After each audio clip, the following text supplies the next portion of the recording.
Hey, welcome to Navigating the Shift. This is Annabelle and Sarah, and we're back again with so many things happening. It really, really feels like we're about to leap off the cliff. Yes, in red October, indeed. Yeah. Well, you've got a guy in Australia, the leader of the Australia One Party, who just fairly recently came out and was basically putting the deep state on call. Yeah, you saw that when he was. Ricardo Bossi is his name. He's from the Australia One Party, and so he came out a while ago. I think I did put that on one of my Australian episodes here on Navigating the Shift, where he very, very clearly showed that he knows a hell of a lot more than average person. Not only that, but he knows more than us. I could see that. He's ex-military and fierce. Like I thought that he was, just some skinny dude in a tie and like an average politician, but he's not at all. He's something quite different. So he's definitely one to watch. He came out recently basically giving the ultimatum to religious people, police, military, all sorts of different types of people in trusted positions, that they've got till the end of October to switch to the side of the people, or there is no more amnesty after that. Now, the fact that he included religion, like all these different religions as well, not just military and police, means he's got everything. He's got access to everything. He knows what's going on. The fact that Bossi has given the ultimatum is a good sign. And we've come out of lockdown for vaccinated people at the moment. So we're in a two-tiered society.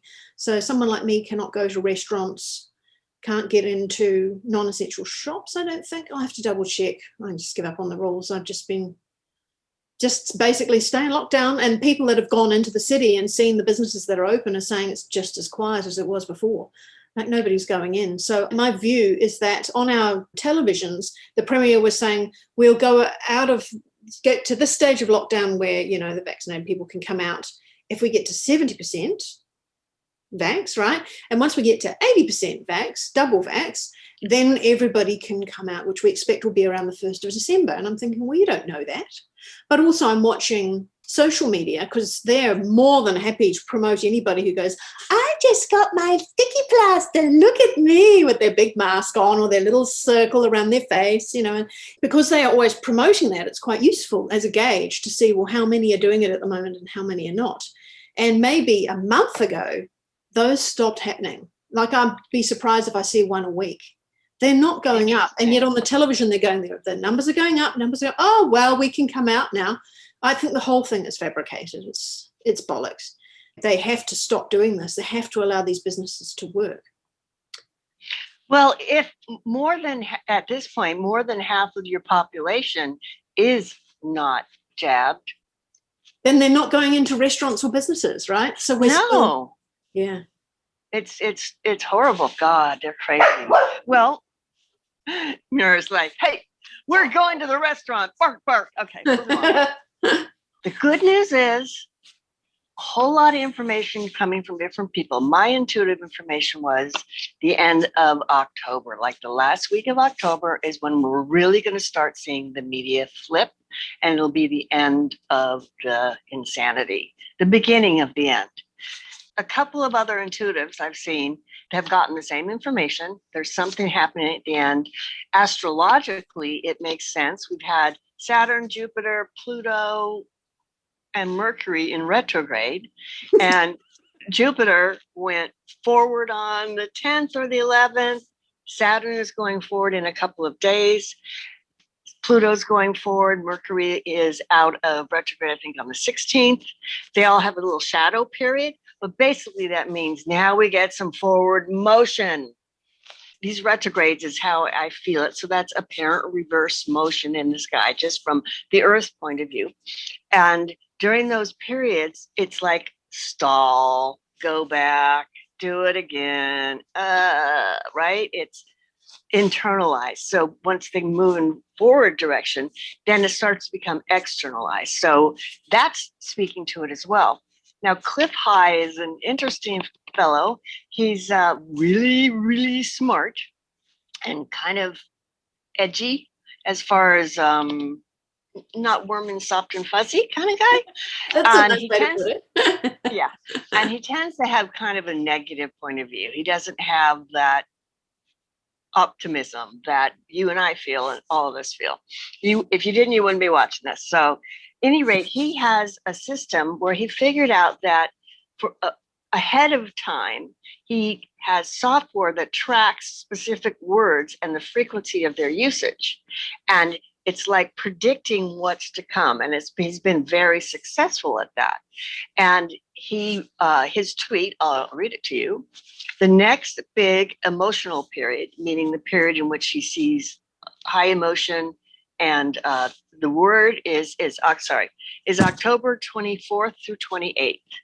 This is release language. So words that mean release or let go of and that kind of stuff. He's seeing a lot of that. And the peak is on the last day. That's what he said. It's usually on the last day, so the 28th. So I started sort of looking at release, and his read is it's not going to be like, oh, positive, wonderful, but no, he doesn't release that way. But I bet there's going to be some data released. And one of the things that might come out is the show that I just watched, a fellow on the Stu Peters show, and you watched part of it. There's a gal named Maria Zach, and she has an organization called nationsinAction.org, if you want to check it out. And evidently, this guy is a French billionaire. His name is Philippe Argillier, and he's been involved in government stuff. I think he said starting about 2001 with a specific government, a small country in Africa. He didn't state which one, but he had built luxury resorts and they wanted to up their tourism. And so they hired him, but it was unusual circumstances. But at any rate, he started a database. He started collecting data as he started figuring out what's going on. Data that will, Stu asked him, so it'll do them harm? He said, it'll kill them. Are you saying that he built those databases? Okay, so he built one. Yeah. On September 1st, he bought 3 others from people he knew who built their own databases. Oh. So he has 4. And it's all incriminating data against deep state, high and low. And basically he's saying exactly what Bossy said of Australia One. So I think the idea is if you come out now, your punishment won't be as bad. Right. Although he didn't say that specifically, that's just sort of how I interpret it. But otherwise, this information is going to start being released. Now, he said he doesn't release it, but he allows other people to have access to it. And he's got money and guards and all that stuff. But one thing he said that made me go, is that when Trump took office, he didn't know about a shadow government. That's what. Yeah. No, I've only watched a little bit of this interview, but he said that too. And I thought that does not feel right because it's been clues all the way through. But it doesn't mean, maybe that just means that he doesn't know Trump and what he's up to. There's obviously lots of different parties moving along secretly and not sharing information all the way through this period. So he just might not know what's going on there. It's possible. It's possible. But he says he's the president of parallel government. And he's invited Trump to join him. Yeah. What was your feel about that? That made my hackles go up a little bit. He avoided answering questions. Stu would ask him specific questions. Does that mean this person or that organization? And he would sidestep it. Yeah. Now, he said, I'm being very careful how I speak to protect myself. But still, you say there's 38 people who are at the top of the shadow government. Who are they? Do you have the names? And he sidestepped that. The only one he gave out was Bill Gates. Yeah, which everybody knows already. Yeah. So I didn't get a bring of 100% truth from this guy, or at least evasion, and that he doesn't know as much as he thinks he knows. What was your read on that? Sounds fair enough. When I'm looking into his face, he feels purposeful. He feels like he's on a mission, and the way he's describing it sounds good. and that also makes sense that he's saying, look, if I just released all this information, these people were, arrested, prosecuted, punished, and then it would take down at least 3 countries' governments, that it would leave a big gap and just plenty of room for the next part of the evil hierarchy to just step up and move on in. Just like my premier in our own state, New South Wales here, just the next swamp creature steps in. So I can see that there is a bit of strategy there, but trying to figure that out all by himself is a little overwhelming, I think, a bit over the top. I think you're right. I think he doesn't know as much as he thinks. And you think about all the different factions that we've talked about before. Even Ricardo Bossi brings up religion as well as military and police and big pharma and corporates and, the BlackRock and Vanguard stuff that we already have talked about. But there's also the Venetian families and there's just so many different factions around the world that are all wanting to dominate the world, that I think he just has a little piece of it, which is very precious. But yeah, becoming part of a parallel government does sound a little bit odd, unless it's simply as an intermediary state to bring about the next part. As I was watching him, I felt like he was guarded. Yes. And hiding things. He didn't have much expression in his face. That might be normal for him. He might have been nervous and trying to be very careful to be safe and all of that. But my sense of it was when he was talking about the data he had, it was more like money stuff. Like, I know where you got paid off to do this and that sort. I didn't get a sense that he had a whole lot of information about trafficking and some of the really dark stuff. Things, yeah. And Stu Peters is not particularly intuitive, I don't find. Yeah, he'll miss a lot of things that are very obvious. But he is covering in a journalistic kind of way. Like you're saying, you'd ask a question, it wasn't answered. He'd ask the question again. Can we come back to that? I'm going to ask you the question again. So he's doing that.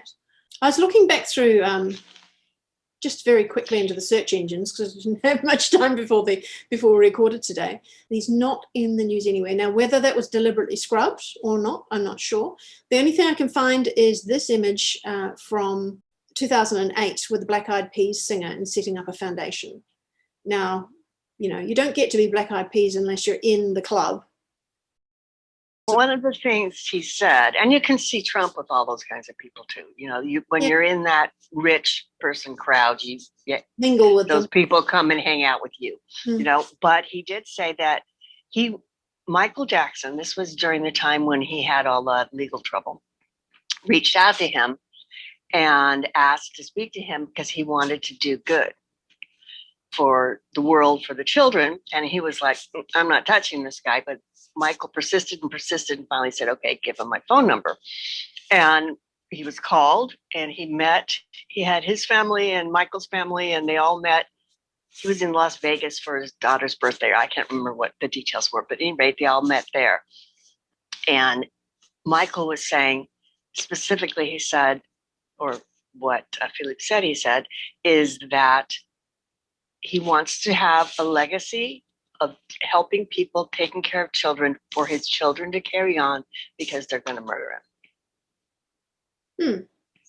And that seems to have happened. So assuming that's true, that does answer the question, I think, was Michael Jackson guilty of everything they talked about? But I didn't think he was anyway. But if he wants his children to be able to carry on.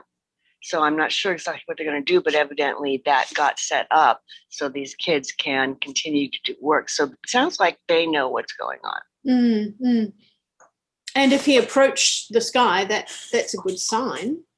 I know it's his story, and you can say whatever you like about a dead man as to whatever he said. But if that is the case, then Michael Jackson knows that he's on the right side as well. Yeah, we'll see. But it sounds like things are moving fairly quickly and in the right direction as well.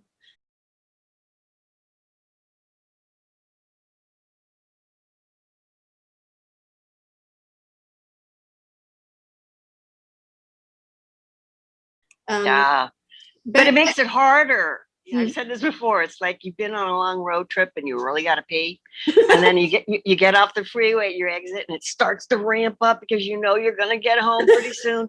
And by the time you pull into your driveway, you're like, hurry, hurry, and you're running into the house trying desperately to make it.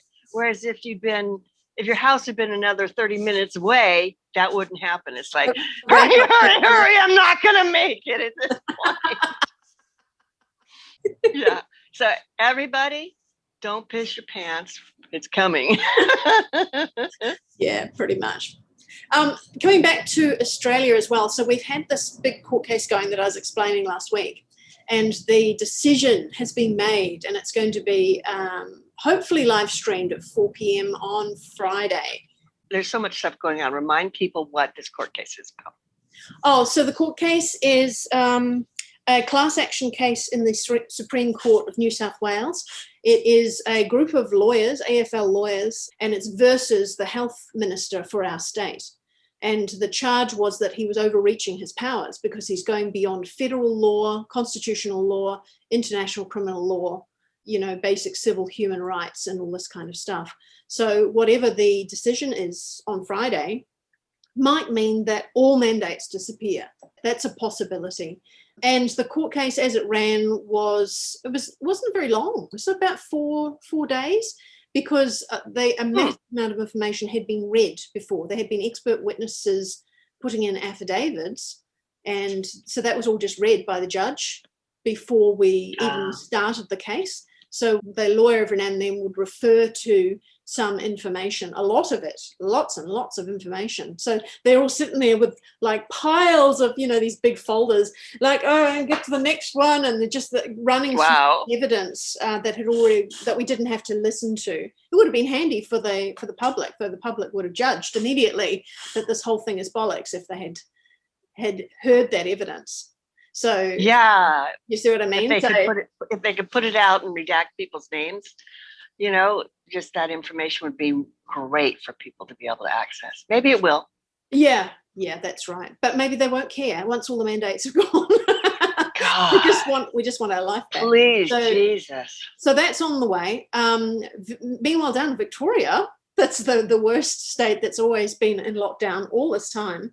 So the Victorian courts have just exempted themselves and MPs from getting the shot. The MPs and judges are on the authorised workers list. Yes. Can you actually do this, or is this a breach of the sort of separation of powers? And no, I'm sorry. It doesn't matter who you are in Victoria. The Public Health and Wellbeing Act applies to you. Vaccination directions. I understand Commonwealth employees and court staff are exempt from the mandate. Oh, yeah, that's not a watering down. That's specific advice, legal advice, and supported by the Solicitor General that there are constitutional and other legal protections for some of those groups that mean that a mandate was really not a recommendation for those groups. And will that apply to MPs too? I mean, are those state MPs in the Parliament? Yeah, I believe so. Again, legal impediments or legal recommendations that MPs can't be within those mandates. That's not to say that there aren't other mechanisms for MPs to be managed, but the Treasurer can speak to that. So just to clarify, that is no longer...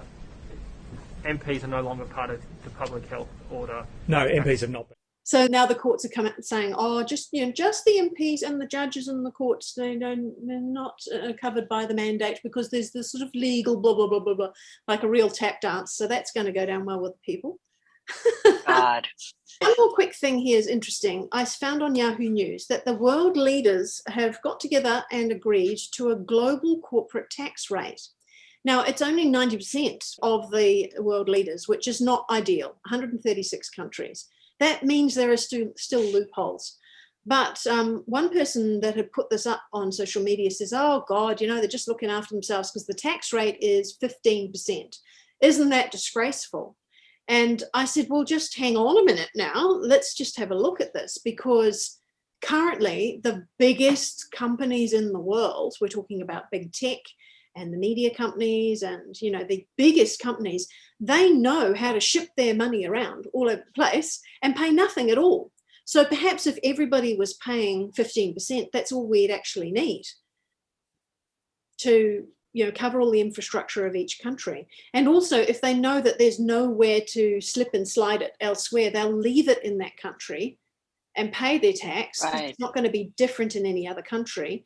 And then that country will have a whole lot more money to spend on infrastructure. So it's not necessarily a bad thing.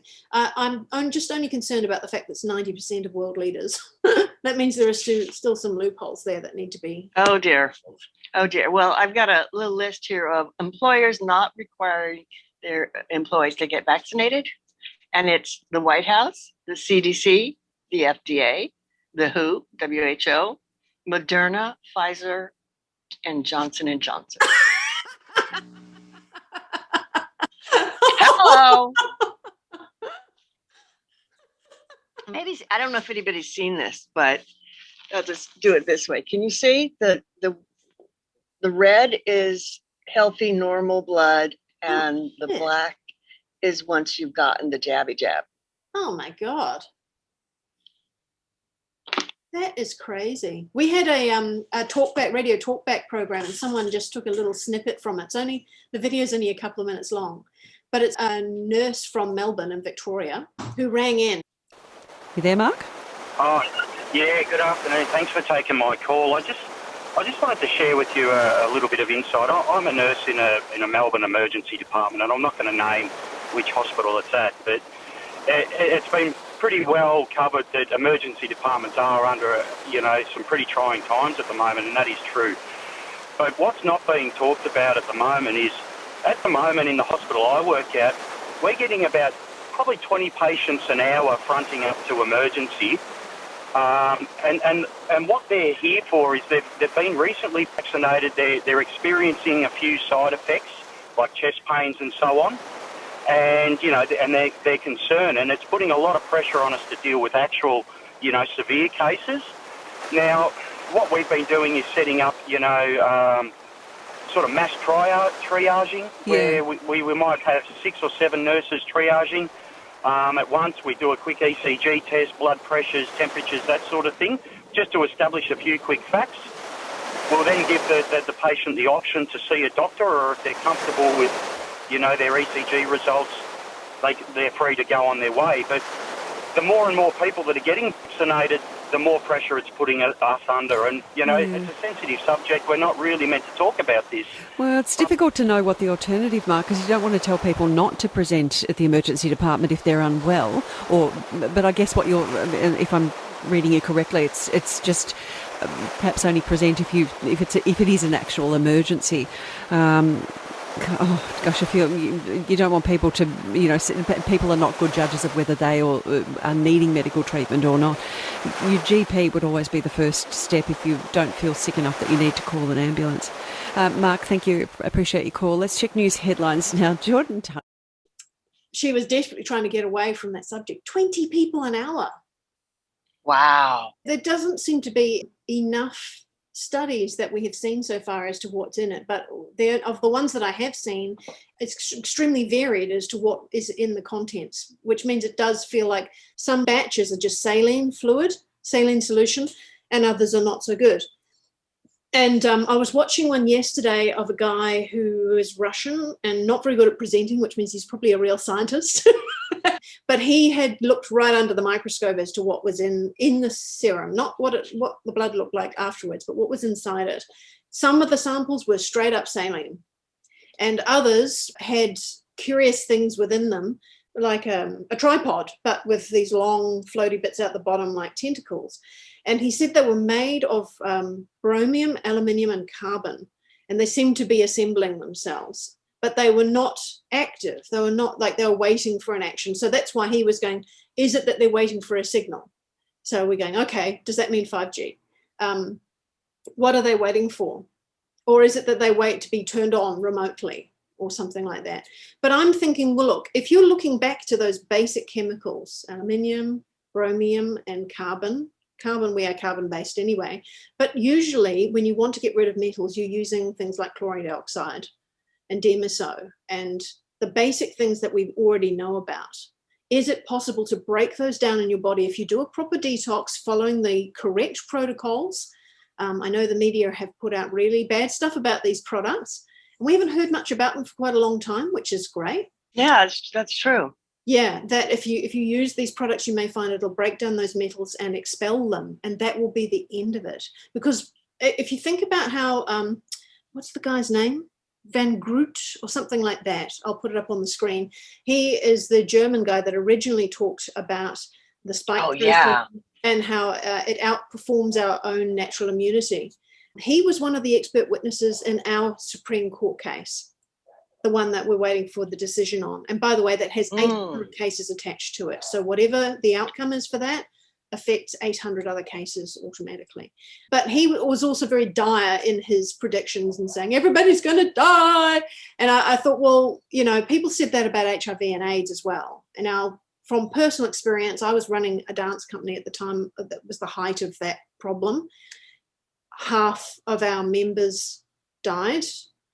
Not all from AIDS, but most of them from AIDS. But there were also others within our dance community that were diagnosed with that and are still alive today, 30 years later, or 25 years later. So it shows that 20 or 15 or 20? Maybe it was only 10. Giving the show away.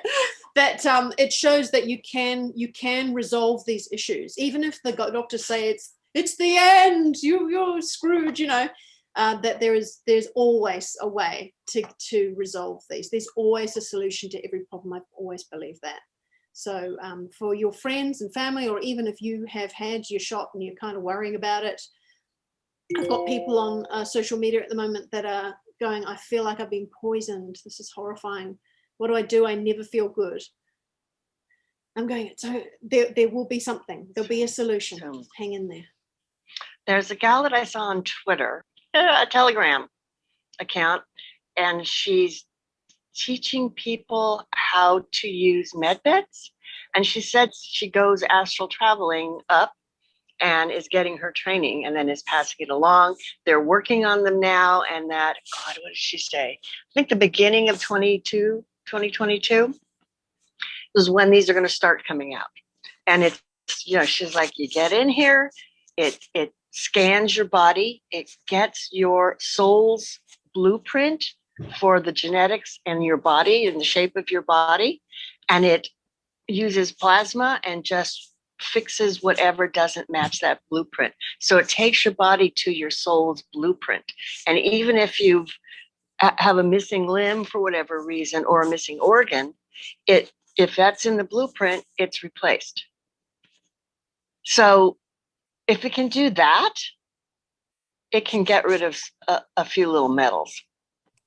And I've done an intense detox for the metals. And let me tell you, I don't want to go into the details of what happened in the toilet, but it was definitely not normal.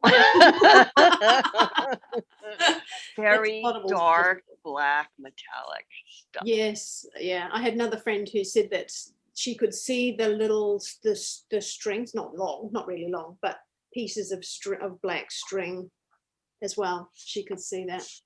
Not that I observed these things too closely, but yeah, it's definitely the way. And you were saying that you had some sleepless nights lately as well? Yeah, boy, it's like I can't sleep till the sun comes up. God, what were the details? Somebody was talking about, it was really used a lot of special words. It was kind of like, okay. And I went to her website and tried to find the definition for these various things. And I'm sorry, I can't remember her name now. But she was saying there was some kind of a flip in the polarity of the field or something happened and a bunch of people are off. So they fall asleep at night and at day and are awake at night. Oh my God. Oh, that's right. I remember that. Yeah. Right? Remember that? It was a video, wasn't it? Mm. Yeah. Boy, I've had a few of those. It's like, come on, sun, come up. I'm desperate to sleep. Yeah, I've been finding I'm just really, really light sleeping, or I'm going to bed and I'm still buzzing, you know, and you get sort of 2 or 3 or 4 hours later and I'm still buzzing. Oh, so there was another explanation too. It came from a young American girl called Elizabeth April, who has got a big following. She's got a good following. And she was saying, oh, look, you know, there's a massive battle going on just on the astral planes of the planet, with all manner of people joining in. and including us. And she said, that's why you're so exhausted. You're doing the double shift. You're battling at night and you're trying to stay awake during the daytime. So she ran a big group meditation in the weekend. And I thought, oh, I'll join in. Let's see what she's like. Because she had the right feel about her, that she was saying, we're going to try and target a space and send love there. And I'm going, oh, does that mean we're going to be battling? I'm not sure. But she started off the meditation showing that she had weapons. These are my light weapons. I'm like, okay. Each to their own. Some people like props. I've never been really into props. But I got really deep into it because it was a Sunday morning and I was already relaxed and I'd probably been awake most of the night before. And so I fell quite deep into it, and it was really interesting. So she lifted us all up into the astral plane so we could all collect together and make ourselves a little band, right? And then this is just in brief. And then we turn our attention back down to the earth and, send love, unconditional love. Oh, we had to kind of tune into the feeling of unconditional love up there and then point it back at the earth and then target it. And she targeted a dam in Antarctica where they were doing experiments and things. So she targeted right down there, and she said the super soldiers there, she reckoned she could see super soldiers being created. We're going to release them because they were hybrid.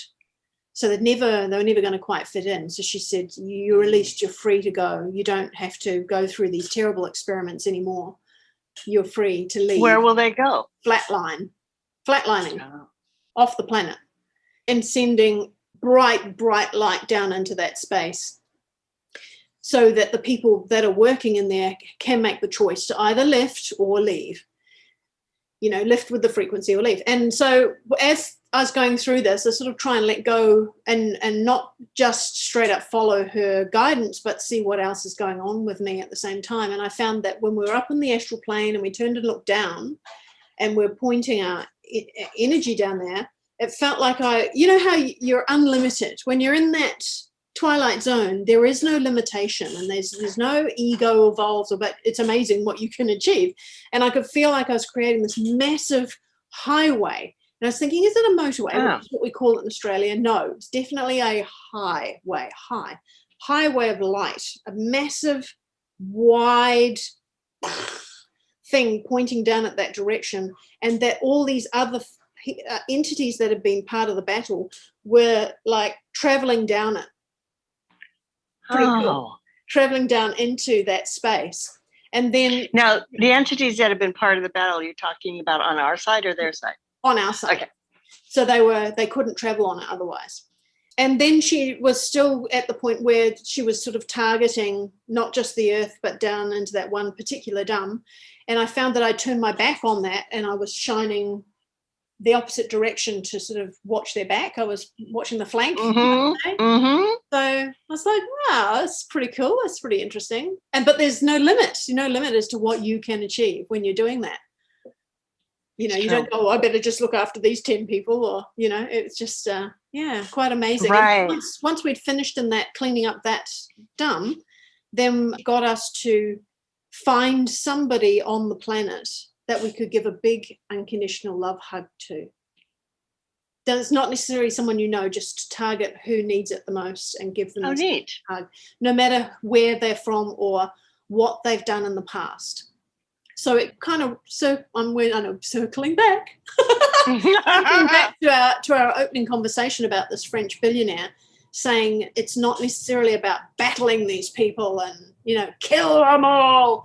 It's about finding humanity within yourself again. And they've got it wrong. Some people have got it wrong. They got misled along the way. Some people were born into it. They couldn't even help it. They had to do what they were told. There are so many people of varying shades of grey within the good to evil range. Blackmailed, yes, yeah. Or that they quite enjoyed the benefits for a while and then they didn't anymore, or whatever if there's every variation in there, that we've just got to find a way to give our love. And yes, there will be accountability for everybody. Right.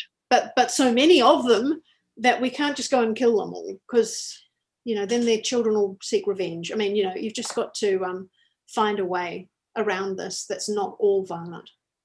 Yeah. Compassion. We've all been the perpetrator, whether in this life or in other lives. We've all done it. And if you can, you're doing the shadow work, going through past life regressions, usually it starts off with you're the victim, and then you get into the really tough ones. No details are needed, but I'm sure you guys can picture stuff. But once you've been the perpetrator and you felt it and you've forgiven yourself, then it makes it a whole lot easier to have compassion for other people, because bottom line is dark and light, it's all part of God, all part of Creator. And you can see that in people that you're meeting on a day-to-day basis. The ones that cannot forgive others are the ones that cannot forgive themselves for something, whether you know what it is or not. Yeah. Time to let go of judgment of all types. Amen. Amen. All right. That's it. We'll see you next week. Bye-bye. Bye. If your vaccine mandate, you can stick your vaccine mandate up your arse. You can stick your vaccine mandate up your arse. You can stick your vaccine mandate up your arse. You can stick your vaccine mandate. Stick your vaccine mandate. You can stick your vaccine